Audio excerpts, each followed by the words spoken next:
날이 굉장히 급격하게 변화됐다라고 표현할 수 있을 것 같은데, 지난주까지만 해도 여름 옷을 입다가 갑자기 겨울이 된 것 같은 느낌이 들었어요. 여러분들이 좀 당혹스러울지 모르시겠습니다. 제가 오늘 그보다 더 당혹스러운 제목을 여러분들에게 드립니다. 거지와 거지. 우리 말에 이런 말이 있죠. 참새가 방앗간을 그냥 지나가지 못한다 라는 이야기가 있습니다. 저는 오늘 그 말을 조금 바꿔서요. 거지가 떡집을 그냥 지나치지 못할 것이다 라는 이야기를 하려고 합니다. 근데 과연 제가 오늘 말하려고 하는 이 거지와 떡집, 그 관계는 과연 뭘까요? 궁금해요? 궁금하면 500원입니다. 제가 이렇게 이야기하면 그 이야기는 오늘 제가 말하려고 하는 거지와 떡집의 이야기가 아니라 거지 이야기입니다. 저는 어렸을 때 거지를 거지라고 안 부르고 거지 이렇게 불렀는데, 그 거지가 아니라 오늘은 거지에 대한 이야기를 여러분과 나눠보려고 합니다. 그래서 오늘은 우리가 읽은 세 개의 본문 내용, 이 세 가지 이야기를 기초로 해서 그 이야기를 통해서 과연 우리에게 주시는 이 하나님의 말씀 어떻게 받을 것인가, 또한 거지와 떡집의 관계라고 하는 이 모호한 이 질문에 대한 대답은 어떻게 구할 것인가 라는 것을 함께 살펴보려고 합니다. 먼저 첫 번째 말씀입니다. 오늘 첫 번째 말씀은 이 마가복음 12장 38절부터 40절 말씀이죠. 이 율법학자들을 책망하시는 예수님의 이야기를 담고 있는 첫 번째 내용입니다. 오늘 본문 말씀을 보면 예수께서 당시 유대 율법학자들을 조심하라 라고 이야기합니다. 그러면서 말씀하시기를 그들은 예복을 입고 그리고 세상에서 사람들에게 인정받기를 좋아하고 인사받기를 좋아하고 그리고 가는 곳곳마다 높은 곳에 상석에 앉기를 좋아하는 사람들입니다. 그런데 그들이 행하는 일들을 보면 율법대로 행하지 아니하고 어떻게 살아갑니까? 오히려 과부들의 가산을 삼킨다라고 표현합니다. 그리고 자기 자신을 드러내는 것에만 모두 몰두해서 기도하는 모습들도 허식이고 외식이다라고 이야기합니다. 다시 말해서 이 이야기는 예수께서 당시 율법학자들의 위선적인 모습을 우리에게 보여주고 있는 대목임을 알게 됩니다.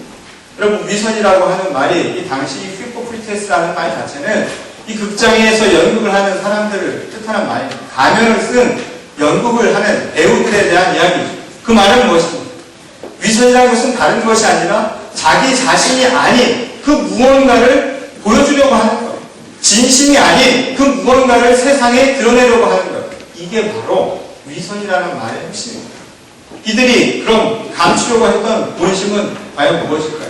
오늘 예수께서 이야기하신 것처럼 결국 그들이 감추려고 했던 본심은 다른 게 아니라 자기 자신, 자기를 드러내기를 좋아하는 바로 그 모습이라는 거죠. 우리가 사람들의 마음에는 두 마음이 있습니다. 한 마음은 바로 하나님께서 우리를 인도하시는 성령의 인도하심을 따라 살아가는 마음이 한 가지가 있습니다. 또 다른 마음은 바로 우리 자기 자신입니다. 욕망과 육신의 노예가 되어서 살아가는 우리 자신을 따르는 그 마음, 그 두 마음이 우리 가운데 공존합니다. 근데 중요한 것은 내가 하나님의 마음을 따를 것인가 아니면 자기 자신을 따를 것인가, 이게 바로 중요한 질문이죠. 우리가 신앙을 갖는다라고 하는 것은 무엇을 이야기합니까? 신앙은 다른 게 아닙니다. 하나님의 능력으로, 성령의 기름 부으심으로, 성령의 인도하심으로 나는 죽고 오직 하나님만이 살아계셔서 하나님이 나를 통치하십니다. 그래서 하나님이 내 삶의 주인이 되십니다 라는 고백이 바로 우리의 신앙을 고백하는 것이고 신앙을 믿는 이들의 모습인 겁니다. 오늘 그리스도인이라고 하는 것은 다른 것이 아닙니다. 성령 충만이라는 것은 다른 것이 아닙니다. 내 안에 내가 주인이 아니라 바로 살아계신 하나님, 모든 사랑의 진리시고 모든 것의 처음이자 끝 되신 하나님이 내 삶의 중심이 되어서 그분을 따라 살아가는 삶, 이게 바로 진정한 그리스도인의 이 살아가는 삶이라고 이야기할 수 있다는 것이죠. 그리고 우리가 변해야 될 것은 다른 것이 아니라 무엇입니까? 바로 우리 속 사람이 변화되어야 한다는 것입니다. 그런데 오늘 본문 말씀을 보면 이 율법학자들이 보여주는 위선이라고 하는 것은 결국 무엇입니까? 진실된 면이 아니라 사실은 자기 자신, 나는 하나님의 마음을 따르고 있는 것처럼 겉은 보이면서도 실제로 그 본심은 자기 중심인 그 삶을 세상에 드러내지 않으려고 하는 것. 바로 이게 예수께서 지적하시는 위선이다라고 이야기를 하는 것입니다. 그러니 사람은 겉모습만을 보아서는 알 수가 없다라는 말이 결코 틀린 말이 아니라는 거예요. 그리고 그것은 이 진실된 이 사실을 우리에게 보여주지 못한다는 것을 분명하게 가르쳐줍니다. 이 위선이라고 하는 말은 결국은 이 진짜인 것처럼, 사실 가짜죠. 가짜가 진짜인 것처럼 행하는 것. 이게 바로 위선을 뜻하는 말임을 우리는 알게 된다는 거예요. 이 율법학자들이 마치 하나님의 말씀처럼 살아가기 위해 진짜처럼 행했다 이야기죠.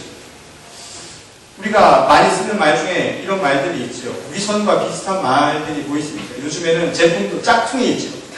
가짜가 있고, 모조가 있고. 그리고 심지어는 장난감 같은 것들도 사실은 진짜 비슷하게 만듭니다. 제가 오늘 여러분들의 이해를 돕기 위해서 뭘 하나 가져왔어요.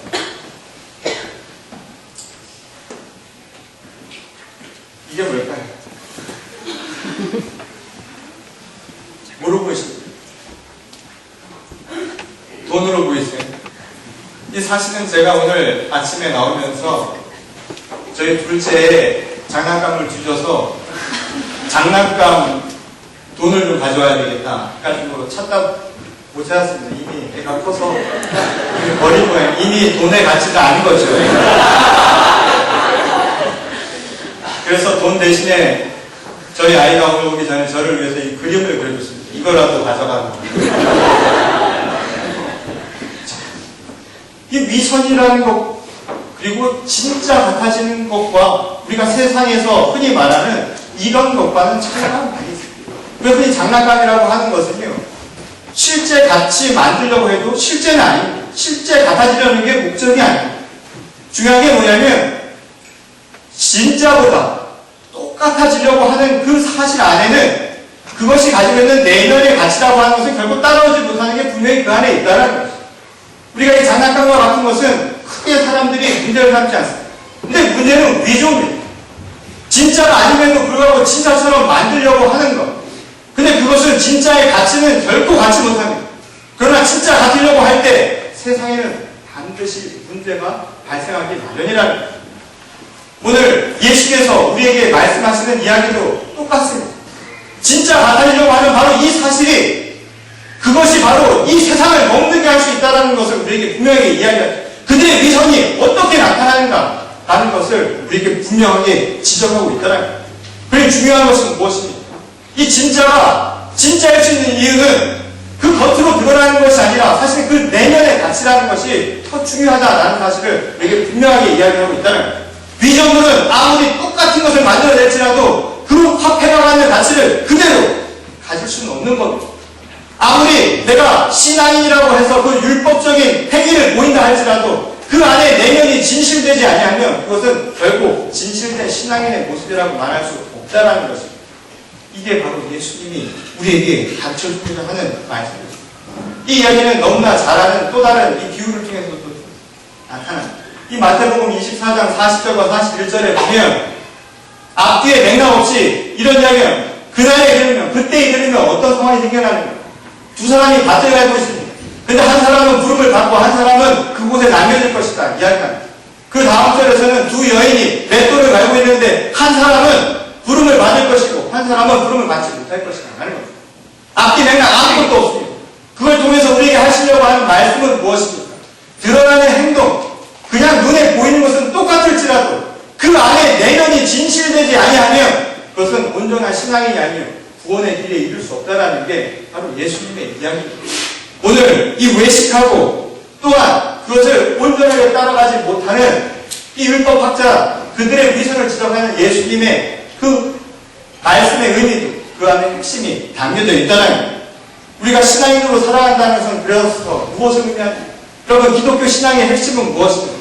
기독교 신앙의 핵심은 다른 것이 아닙니다. 여러분 부활의 생명이 곧 우리에게 주어져 있습니다. 그 복음의 소식을 믿고 우리들 또한 예수 그리스도께서 이 땅 가운데 오셔서 십자가의 고난을 당하시고 그리고 십자가를 통하여 부활하신 그 생명을 우리도 함께 살아가는 것, 예수와 함께 짓고 예수와 함께 사는 것, 이게 바로 신앙인의 고백입니다.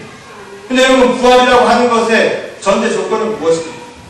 생명을 얻기 위해서 전제 조건은 무엇입니까? 먼저 죽어야 합니다. 자기를 버려야 한다는, 오늘 내가 내 삶 속에서 내가 그리스도 예수를 닮아서 살아가기 위해서, 하나님의 말씀대로 살아가기 위해서, 내가 하나님의 말씀이 내 삶의 주인이 되기 위해서 먼저 내가 행해야 할 것은 다른 것이 아니라 나를 버리는 것, 자기를 부인하는 것이 우선되어야 하는 전제 조건임을 우리에게 다시금 가르쳐주는 말씀인 것입니다. 나를 버리는 것, 자기를 버려서 하나님이 내 삶의 주인이 되도록 합니다. 그래서 그것이 행위만 드러나는 것이 아니라 내 뼛속까지, 내 마음속 진정으로 하나님을 섬기는 모습을 드러낼 수 있는 것, 이게 바로 신앙인의 모습이라고 오늘 우리에게 가르쳐주는 것. 오늘 이 모범적인 사례를 그 다음 절에서 이 두 번째 얘기로 이야기를 우리에게 가르쳐주죠. 두 번째 이야기는 바로 자기를 부인하는 진정한 모습이 어떠한 것인가 하는 것을 한 여인의 이야기를 통해서 가르쳐줍니다. 그 여인은 과부입니다. 이 과부가 이 당시 이 성전 뜰하게 나가서 헌금함에 헌금을 하는 그 모습을 예수께서 바라보시고 하시는 말씀입니다. 당시 이 여인이 헌금했던 헌금의 금액은 2렙돈이라고 했습니다. 이 2렙돈이라고 하는 것은 오늘날의 시장 가치나 당시의 시장 가치로 볼 때도 가장 적은 단위 중에 하나입니다. 당시 이 노동자, 이 하루, 일용직 노동자의 하루 일당이 원 데나리온 정도 된다라고 얘기합니다. 근데 이 렙돈이라고 하는 화폐의 가치는 이 데나리온의 한 64분의 1 정도 됩니다. 예컨대 오늘날 화폐 가치를 우리가 변환해서 생각을 해본다면, 예컨대 이 미국 땅에서 하루 일당을 100불 정도 받는다고 생각을 해보십시오. 그럼 100불 받으면 이 사람이 헌금을 했던 이 렙돈이라고 하는 것은 약 1.5불 정도에 해당됩니다. 그러니까 2렙돈이니까 3불 정도의 헌금을 한 거죠. 우리 청년들보다 좀 낫다라는 생각이 들죠. 근데 제가 화폐 가치에 대한 이야기를 하려고 하는 것이 아니라, 근데 이 2렙돈을 헌금을 했던 이 과부를 바라보는 예수님의 눈입니다. 지금 우리도 모르는 새 시장 가치를 바라보고 그 화폐 가치가 어느 정도인가에 초점을 맞추고 있습니다. 근데 예수께서는 무엇을 보셨냐면, 많은 사람들이 헌금을 했는데 그 중에서 가장 많은 것을 한 사람은 바로 이 2렙돈을 한, 오늘날로 3,000원, 3불을 한 바로 이 여인이 가장 많은 것을 넣었다라고 이야기를 합니다. 그 이야기의 핵심은 무엇입니까? 우리가 보지 못한 그 무언가를 예수께서는 바라보고 있음을 우리가 보게 됩니다. 다시 말해서요, 지금 이 여인이 내었던 것은 그의 생활의 전부였다라는 이야기입니다. 자신의 생활비 전부를 털어서 낼 수 있는 바로 그 마음, 그 보이지 않는 그 마음을 예수께서는 보셨다라는 거예요. 자신의 전 재산을 털어서 낼 만큼 그것을 예수께서는 기쁘게 받으셨다라는 내용입니다. 이 내용은 우리가 잘 이해할 필요가 있습니다. 잘못 이해하면 엉뚱한 방향으로 가는데, 이 말씀의 핵심이 무언가를 한번 잘 생각을 해보십시오. 이 여인은 자기가 가진 것, 이것이 없이는 안 되는 모든 것을 주님께 바쳤다라고 이야기합니다. 그 말을 사실 바꿔 얘기하면, 그 여인은 율법학자들과는, 바로 앞절에 나와 있는 율법학자들과는 대비되는 이야기를 예수께서는 하고 계신 걸 우리가 알고 있는 거예요. 그것은 무엇이니? 내가 아니라 내 안에 나를 위해서 살아가는 마음이 아니라 하나님의 마음을 내가 온 마음으로 다 받아들였다는 신앙 고백의 한 행위로 바로 이 과부의 모습을 예수께서는 이해하고 계셨다는 겁니다. 여러분, 선물이 뭡니까? 선물의 가치는 무엇입니까? 선물의 가치는 마음입니다. 그런데 언제부턴가 선물의 가치는 총액이 되버렸죠. 왠지 싼 거 주면 선물 같지 않습니다. 기분이 묘해지고, 뭔가 작으면서도 빛나는, 그러나 값어치가 많이 나가는 것을 원하는 게 우리도 모르게 우리가 살아가는 오늘의 현실이 아닙니다. 근데 선물의 가치는 무엇입니까? 선물은 그 가치의 핵심은 선물의 총액이 아니라 결국 무엇입니까? 그 선물을 전하는 사람이 그것을 전할 때 치료해야 할 내가 그것을 통해서 내가 치료해야 할 것들이 너무나 많다라는 것입니다. 지금 이 여인은 하나님께 드리는 이 선물, 그것으로 치료해야 하는 그 대가, 자신의 마음을 그냥 온 마음을 다해서 드리고 있다라는 것입니다. 그 그에 비해서 많은 것을 가진 사람들에게 그것은 적은 돈일지 모르지만 이 여인은 자신의 모든 것을 내어드릴 수 있는 정말 헌신하는 마음을 갖고 있었다는 거예요. 예수께서는 바로 그 보이지 않는 마음에 초점을 두고 계셨다는 거예요. 여러분, 세상을 움직이는 힘이 바로 거기에 있습니다. 제가 그 화폐가치에 빠져있는 여러분들에게 또 다른 마음을 보여드리기 위해서 이 또 다른 걸 가져왔습니다. 이게 뭡니까? 뭘로 보이세요? 1불이죠. 이거는 아무리 모조를 해도 이 1불의 가치는 분명 요 돈에만 있습니다. 그것은 시장의 가치입니다. 1불이라는 시장의 가치가 있죠. 보이지 않는 가치입니다.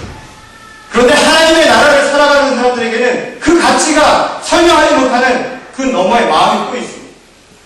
저는 이 1불짜리 헐고 헐은 이 1불짜리를 제 책상 앞에 사무실 책상에 돌려놓고 있습니다.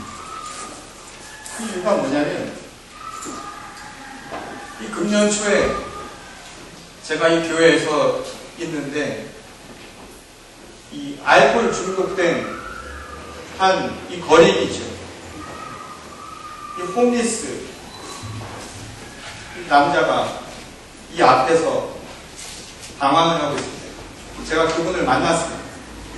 그래서 그분을 만나서 이런저런 이야기를 하는데 자기 한변을 다 하고요. 저한테 기도를 좀 해달라고. 나 같은 사람도 하나님의 은혜를 받을 수 있는. 그래서 제가 안 되는 영어로 기도를 했습니다. 근데 기도를 하고 그 사람이 떠나면서 제 손에 뭘 하나 딱 쥐어졌는데 이 1불짜리. 저는 이 1불이 그래서 그 이후로 세상의 가치는 1불이지만 저한테는 1불 이상의 가치를 갖는 돈이 되었습니다. 그분이 저한테 이 돈을 전할 때 그 마음을 저는 1불 이상으로 받았습니다.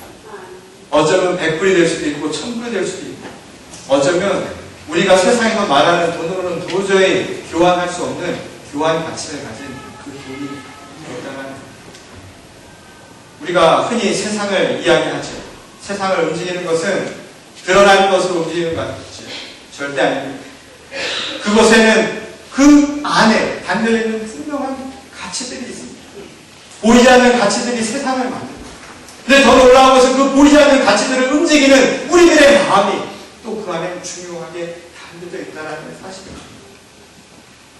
여러분, 이 한국의 산사, 이 절 같은 데 가면 이 처마에 달려있는 풍경이라는 것이 있습니다. 바람이 불면 그 풍경 소리가 은은하게 울려서 그 종소리가 듣는 사람들의 마음을 잔잔하게 만드는 풍경이라는 것이 있습니다. 그럼 풍경의 소리가 어떻게 일어납니까? 풍경은 종처럼 생겨서요. 종 안에 마찰음을 낼 수 있는 추가 있고 공명을 낼 수 있는 공간이 있어서 그게 치면 그 소리가 울려서 우리의 귓가에 들리게 되는 겁니다. 그런데 중요한 사실이 있죠. 이 해밍웨이의 질문이기도 했죠. 누구를 위하여 종을 울리는가? 그런데 그 종을 울리는가에 더 전대적인 질문이 있습니다. 누가 그 종을 울립니까? 종은 울리기 전에는 종이 아닙니다. 울려야 그때 종입니다. 그럼 그 울리는 종은 누가 만듭니까? 놀랍게도 우리 눈에 보이는 그 쇳덩어리와 추가 소리를 내는 것이 아니라 보이지 않는 바람이 그 종소리를 내게 만듭니다. 바람이 없이는 그 은은한 소리가 결코 우리 귓가에까지 들리지 않는 법이라는 거예요. 오늘 세상을 살아가는 우리들에게 보이는 많은 것들이 있습니다. 근데 그 보이는 많은 것들 가운데요, 그것을 움직이는 힘은요, 보이지 않는 것들입니다. 요한복음 3장에서는 그것을 성령의 바람으로 표현하기도 했죠. 그것이 바로 우리의 마음입니다. 성령이 움직이는 그 마음이요, 세상을 변화시킵니다. 그 마음을 통해서 그 세상을 더 아름답게도 만들 수 있다는 것입니다. 오늘 그 과거의 그 두 랩터는요, 바로 그 사실을 우리에게 분명하게 이야기해 줍니다. 단순히 돈의 가치가 아니라 그 돈의 가치를 넘어선 그의 보이지 않는 마음, 하나님을 향한 그 마음이 바로 우리들을 변화시킬 수 있다는 것을 예수께서는 이야기하고 계십니다. 그런데 현실은 어떤가? 사실 오늘 이 이야기는 우리에게 사실은 기쁨만이 되는 이야기가 아닙니다. 이 두 랩터의 이야기의 앞뒤 내용들은 사실은 그 당시의 현실이 어떠한가, 그리고 오늘 우리가 살아가는 현실의 모습이 어떠한가를 예수께서 비판적으로 이야기하고 계신 걸 알게 됩니다. 오늘 이 두 랩돈의 바로 전절에는 우리가 처음에 이야기했던 것처럼 율법 학자들의 위선적인 모습들이 나오죠. 그런데 결국 온 마음을 다해서 이 두 랩돈을 드렸던 교회의 모든 것을, 그 예배당의 모든 것을 다 내어놓았던 그 돈이 다 어디로 갔습니까? 결국은 율법 학자들이 다 삼켜버렸습니다. 나쁜 사람들이지. 거지 같은 사람들. 그 율법 학자들이 그 시대에 어떤 것을 하려고 있는가? 당시에 기득권을 갖고 있는 기층 세력이라고 이야기하는 권력을 가지고 있었던 사람들이 어떤 생활을 하고 있는가를 우리에게 보여주지 않습니다. 그래서 이 과부의 바로 그 다음 이야기는 놀라운 사실을 우리에게 이야기하죠. 예수께서 무엇을 이야기합니까? 저기는 돌 하나 남기지 아니하고 저 성전은 무너지리라. 바로 심판의 예고를 하는 것입니다. 오늘 우리에게 주시는 말씀입니다. 얼마나 무서운 이야기입니까? 사랑을 내가 진정을 다해서 마음을 주는데요. 나는 내 마음을 다해서 다 줬는데 그걸 받지 못하는 건 그거 구원입니다. 여러분 한번 생각해 보세요. 나는 온 마음을 다해서 목도 못하고 입도 못하고 그걸 다 줘버렸는데 그 인간은 그걸 깡그리 무시할 때 그걸 여러분 어떻게 생각합니까? 그걸 오용을 할 때 말이죠. 여러분 어떤 생각이 드세요? 나쁜 놈. 그런 이야기 나오지 않습니다. 오늘 그리스도 예수께서 자기의 십자가를 통하여서 자기의 모든 것을 우리를 위해서 선물로 그 마음을 해서 다 주었는데 오늘 우리는 어떻게 살고 있느냐? 지금 그 이야기를 하는 겁니다. 우리 나쁜 사람 아닙니다. 어떻게 보면 정말 거지 같은 인생을 살고 있는 거 아닙니다.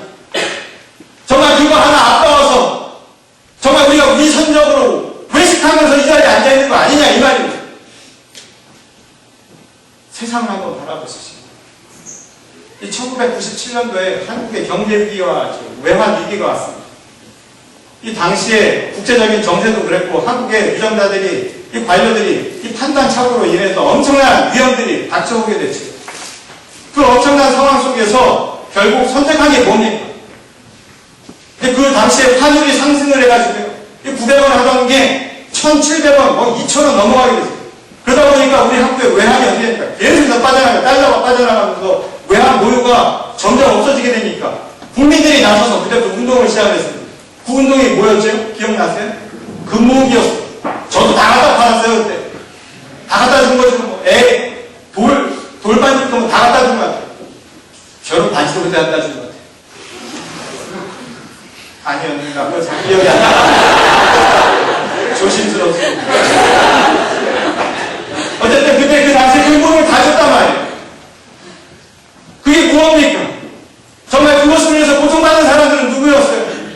국가가 뭐길래, 민족이 뭐길래 우리한테 그거를 위해서 정말 서민들이요 자신의 삶에서 자기의 모든 걸 다해서 한번 나만 한번 살려보겠다고 다 갖다 바친 거 아닙니까? 국가를 살려보겠다고. 근데 그 결과가 뭡니까? 그 와중에 그거를 삼켜버린 사람들이 있습니다. 그 와중에도 이득을 얻은 사람들이 있었다는 거예요. 근데 중요한 거 아세요? 그 이득 그거 아무것도 아닙니다. 오늘 하나님 말씀으로 이야기하는 게 뭡니까? 진정 사람을 살게 만들고 사람을 살아갈 때 만드는 건 그게 아닙니다. 바로 보이지 않는 그 마음들이요 우리들을 살게 만드는 겁니다. 그게 바로 신앙의 힘입니다. 하나님의 나라를 살아가는 사람들에게 주어진 것입니다. 이게 축복 아닙니다. 그러나 교회도 그렇지 않습니까? 교회에서도 오늘 말씀 잘못 이해하면 어떻게 합니까? 여러분 다 갖다 바치세요. 좋죠. 다 갖다 바치는 것까지도 좋아요. 그럼 그걸 어디에 쓸 겁니까? 그 마음을 어떻게 할 겁니까? 그걸 보여줘야 될 건 아닙니까? 정말 그것이 쓰임 받아야 될 건 아닙니까? 그렇다면 누가 말하지 않아도 그걸 하지 않을 사람이 어디 있겠습니까? 제가 읽었던 그 이야기 가운데 이 감자탕 교회 이야기 진짜 언제 한번 말씀드렸어요. 그게 지금 봐도요 저한테 감동이 이 거기에 나오는 한 에피소드예요. 이 감자탕 교회는 여러분 아시죠? 교회 건물이 상가에 있는데 그 상가에는 우리 한국에는 간판들이 하도 많잖아요. 그런데 간판은 굉장히 많이 붙어 있지 않습니까? 근데 그 교회가 상가에 있는데 그 아마 밑에 집이 감자탕 집이었나.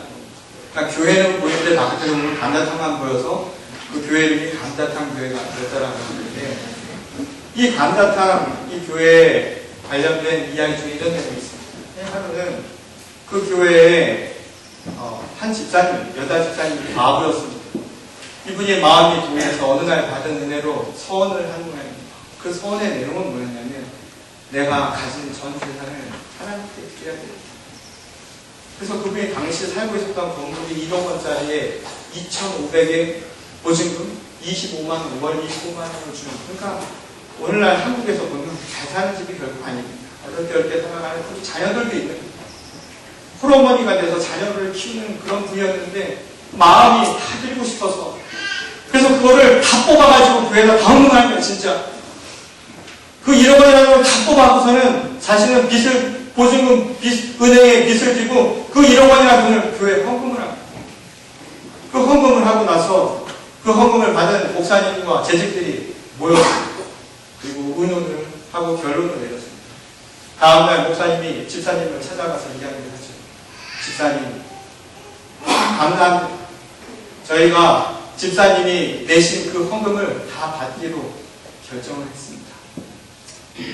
그리고 다시 이것을 받으십시오. 하고서는 그분이 냈던 1억 원을 다 돌려줬습니다. 그래서 뭐라 얘기를 하냐면 우리 교회는 매달 정책이 100만 원만 밸런스 100만 원만 빼놓고 남는 모든 돈은 세상을 위해서 쓰기로 결정을 한 바가 있습니다. 그러니 1억 원이라는 돈은 우리가 다 쓸 수가 없으니 100만 원만 남기고 다시 쓸 수 있는 곳으로 드립니다. 그래서 지금 받으신 이 1억 원은 어제 우리에게 줬던 그 1억 원이 아니고 하나님께서 그 마음을 보시고 새롭게 주신 1억 원입니다. 이걸 가지고 이제 당신의 삶을 하나님 안에서 살아가십시오. 그리고 이것을 가지고 집도 구하시고 그리고 자녀들도 키우는 데 사용하십시오. 라고 이야기해요. 지금 주고받는 데 돈 들어갔습니까? 하나도 없습니다. 그런데 중요한 게 있죠. 주는 마음과 받는 마음, 그것을 되돌려주는 그 마음이요. 그 마음이 뭘 만들어냈습니까? 1억 원이요? 아닙니다. 그분은 그 1억 원을 가지고 전에도 살았지만 이제 새롭게 사는 그 1억 원을 가지고요. 2억 원, 3억 원 이상의 가치를 하면서 살게 되었을 줄 저는 그렇게 믿습니다. 바로 그게 우리들이 서로 살아가는데 중요한 신앙의 힘 아니겠습니까? 오늘 세 번째 이야기는 바로 그 이야기를 우리에게 펼쳐줍니다. 이 룻과 나오미의 이야기, 시어머니와 며느리의 이야기. 며느리 부부 간의 갈등이 아니라 서로가 서로를 섬기며 살아가는 모습을 보여줍니다. 이 이야기는 아주 단순한 이야기인지 모르겠지만 그 안에는 단순함 속에서 우리가 세상을 살아가는 삶의 가장 기본적인 조건, 우리에게 필요한 것이 무엇인가를 가르쳐줍니다. 시어머니는 오직 남은 이방 땅에서 모든 것을 다 잃어버리고 이제 자신의 삶 말고는 남은 게 없는 상황에서 그 마지막 남은 며느리들을 보내주는, 그들을 위해서 선택을 하게 하는 내 중심이 아니라 그들을 살릴 수 있는 방법들을 그들에게 주어줍니다. 베드로를 간 나오미의 고향 땅은 베들레헴이라고 기록하고 있습니다. 이 베들레헴이라고 하는 곳의 이름이 오늘날로 바꾸면 떡집입니다. 이 떡집에서 무슨 일이 났는지 아십니까? 나오미와 룻이 서로를 살리기 위해서 서로에게 마음을 다해서 서로를 사랑하였더니 그 떡집에서 경사가 났죠. 무슨 경사가 났습니까? 아들이 나왔습니다. 그 아들을 통해서 무엇이 나왔습니까? 다윗의 왕조가 나왔습니다. 그 다윗의 왕조를 통해서 누가 나왔습니까? 그리스도 예수가 오셨죠. 그 그리스도 예수가 오셔서 우리에게 뭐라고 하셨습니까? 나는 생명의 떡이다. 오늘 떡집이 다른 것이 아닙니다. 사랑이 있는 곳에, 세상의 가치가 아니라 서로가 마음을 다룰 수 있는 바로 그곳에, 그래서 서로를 살릴 수 있는 그곳에 진정한 떡집이 일어난다는, 생명의 떡집이 일어난다는 것이죠. 그리고 그거를 위해서 무엇을 행해야 합니까? 나를 버려야 합니다. 제가 목회를 시작하면서 모델로 삼았던 여러 목사님 중에 존경하는 목사님 한 분이시고 실제로는 본 적도 없습니다. 만나본 적은 없지만 그냥 그분의 글과 이야기를 통해서 감동을 받은 분이 있습니다.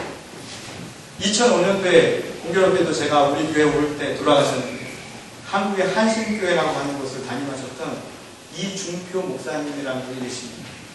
근데 그분이 인생 말년에, 사실 젊어서 돌아가셨는데 67세 돌아가셨는데 그 마지막 몇 해 동안 암으로 굉장한 고생들을 하셨습니다. 그러면서 암과 씨름하면서요, 신앙에 대한 눈을 뜨게 되셨습니다. 그러면서 그분의 신학을 이렇게 명명했습니다. 별세 신앙. 별세라는 말은 세상과 이별하는 거죠. 죽음입니다. 그 별세라고 하는 것은 다른 것이 아니었습니다. 하나님께서 나를 위해서 예수 그리스도를 통하여 내 모든 것을 주신 그 사랑을 받고 살아가는 나로서는 나는 날마다 어떻게 살아가느냐, 나 역시도 하나님의 마음으로 살아가기 위해 나를 버립니다. 그래서 날마다 나는 죽노라라고 고백하는 그 신앙으로 하나님을 사랑합니다. 이것이 바로 그분의 신앙이었습니다. 그리고 그것이야말로 부활 신앙, 새로운 생명의 떡을 얻는 첫 경임을 우리에게 가르쳐주고 있는 겁니다. 그런데 놀라운 것은 그분의 호가 거짓입니다. 거지가 아니라 거짓입니다. 큰 거자에 이 깨달을 지지, 곧 큰 깨달음입니다. 우리가 살아가면서 큰 깨달음, 거지가 되는 것은 다른 게 아닙니다. 나를 버리고 날마다 죽노라라는 신앙 고백 속에서 하나님을 주인으로 모시고 살아가는, 이게 바로 진정한 신앙인의 모습이고 거지가 되는 길입니다. 큰 깨달음을 얻는 자들이 어찌 생명의 떡이 있는 떡집을 외면할 수 있겠습니까? 오늘 이 자리에 계신 여러분 모두는 바로 떡집에 계신 주님의 거지들이십니다. 우리가 거지가 된 줄 믿습니다.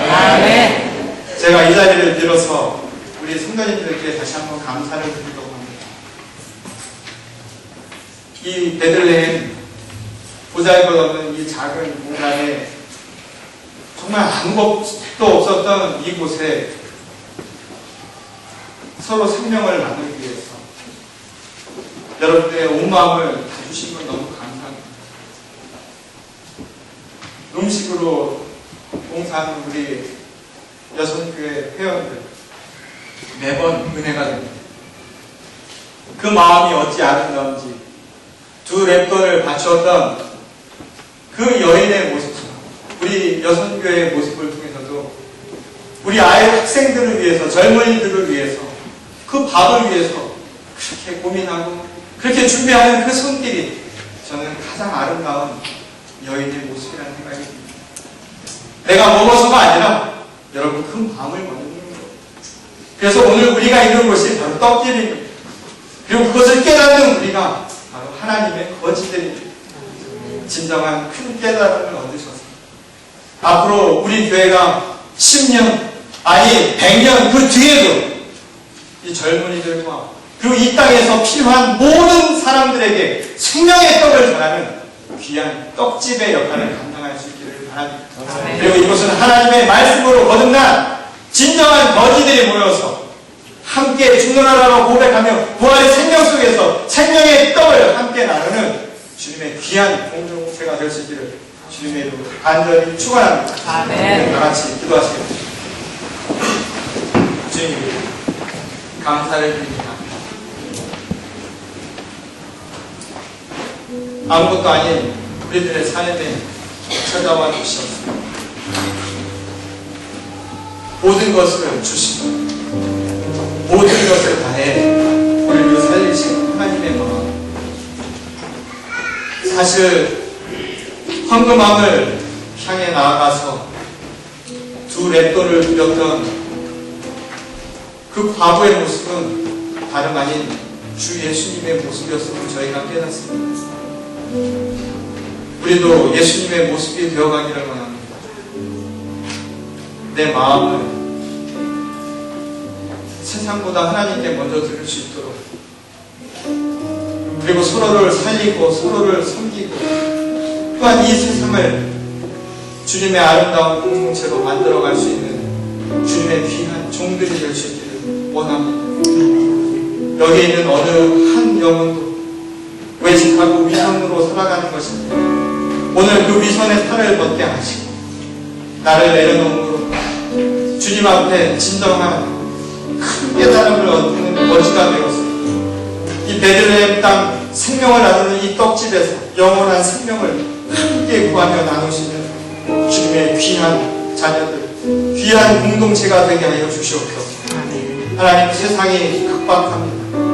또 그 각박한 세상 속에서 우리 또한 각박이라고 있습니다. 하나님, 진정 우리가 잃어버린 모습들이 무엇입니까? 이 시대에 진정한 울림들을 잃어버리고 있는 우리들의 모습, 왜 여전히 하나님의 말씀이 울림이 되지 않느냐라고 하는 우리들의 외침 속에서 과연 우리는 우리 자신을 내려놓고 있는지 먼저 되돌아보게 인도하여 주시옵소서. 머리로 행하는 것도 아니요, 행위로 구원을 얻는 것이 아니라 우리의 마음 가운데 그 마음이 통하여 우리를 움직이는 그 모습이 세상을 변화시키는 큰 힘이 되리라 말씀하셨사오니 오늘 우리 모두가 주 안에서 변화받게 하시고 속사람이 변화가 되어서 서로를 살리는 주님의 귀한 자녀들, 동역자들 함께 살아가는 주님의 사랑의 공동체가 다 되게 하여 주시옵소서. 특별히 오늘 이 시간 상처받고 고통받는 모든 이들에게 오늘 생명의 떡을 함께 나누고자 하오니 하나님, 그 생명의 떡을 취하고 힘과 용기를 얻어 돌아갈 수 있도록 하나님 역사하여 주시옵소서. 하나님의 은혜를 채워 주시기를 원합니다. 좌절하고 낭만한 자들마다 하나님의 비전을 얻고 나가게 하여 주시고, 하나님 오늘 우리가 이 교회 공동체를 하나님 나갈 때, 하나님 이 교회 바깥을 떠날 때 하나님의 은혜가 우리 삶 가운데 넘쳐날 수 있도록, 증거될 수 있도록 하나님 저희를 변화시켜 주시옵소서. 어느 한 영혼도 그냥 가지 않도록 도와주시고 하나님의 은혜로 우리를 채워주실 줄 믿사오니 하나님 함께하여 주시옵소서. 하나님의 은혜 가운데 우리가 함께 손들고 있습니다. 오늘 이 시간 우리의 마음을 온전히 주님 앞에 올려주십니다. 기쁜 마음으로 받아 주시옵소서. 감사드리며 사랑이신 우리 주 예수 그리스도의 이름으로 간절히 기도드렸습니다. 아멘.